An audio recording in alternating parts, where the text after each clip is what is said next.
ఏవైనా ప్రొడక్ట్స్ మీద జీఎస్టీ తగ్గించాలా వద్దా అని చూడడం మా పని. మీరెందుకు చెప్తున్నారు మధ్యలో అంటున్నారు మన ఫైనాన్స్ మినిస్టర్. ఎవరితో? ఢిల్లీ హైకోర్ట్‌తో. ఎందుకిలా అంటున్నారు? అసలు విషయం ఏంటంటే, సెప్టెంబర్‌లో జీఎస్టీ స్లాబ్స్ మోడిఫై చేశారు. సో, ఈ most of the medical devices ఏవైతే ఉంటాయో, దానికి 5% జీఎస్టీ అయితే పెట్టారు. And most of the electronic items ఏవైతే ఉంటాయో, ఈ టీవీ, రెఫ్రిజిరేటర్ ఇలాంటి వాటికి 18% జీఎస్టీ పెట్టారు.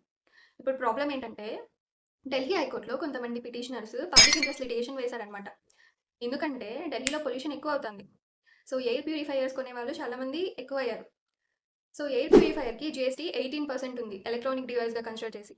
సో, దాన్ని మీరు మెడికల్ డివైస్‌గా కన్సిడర్ చేసి 5% చేయండి. కొనే వాళ్ళకి కాస్త రేట్ తగ్గుతది అని చెప్పి పిటిషన్ అయితే వేశారనమాట. సో, హైకోర్ట్ ఏం చేసింది? వెంటనే సెంటర్‌ని ఆర్డర్ చేసింది. తగ్గించండి అని చెప్పి.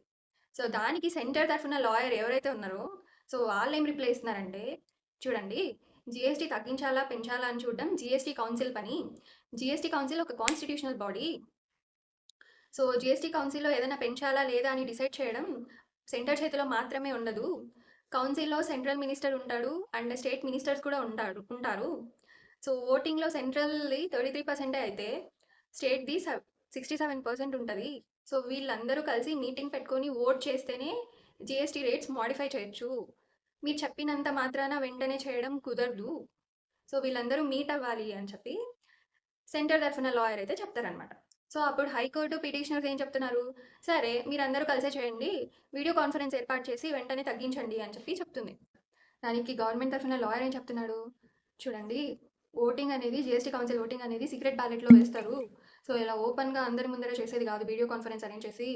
సో, మీరు చెప్తున్నారని మేము ఎలా పడితే అలా రూల్స్ అయితే మోడిఫై చేయలేము. అండ్ ఇంకోటి మెడికల్ డివైసెస్‌గా కన్సిడర్ చేసి 5% చేయండి అంటున్నారు కదా! ఏదన్నా ప్రోడక్ట్‌ని మెడికల్ డివైస్‌గా కన్సిడర్ చేయాలంటే drug control general of India approval ఉండాలి. డీసీజీఐ అప్రూవల్ అయితే ఉండాలి.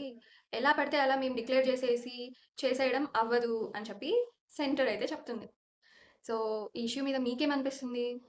ఢిల్లీ హైకోర్ట్ జ్యుడిషియల్ ఓవర్‌రీచ్ చేస్తుందా? లేదా సెంటర్ ఈ ఇష్యూని సీరియస్‌గా తీసుకొని జీఎస్టీ తగ్గించాలా? ఎవరు కరెక్ట్ ఇక్కడ?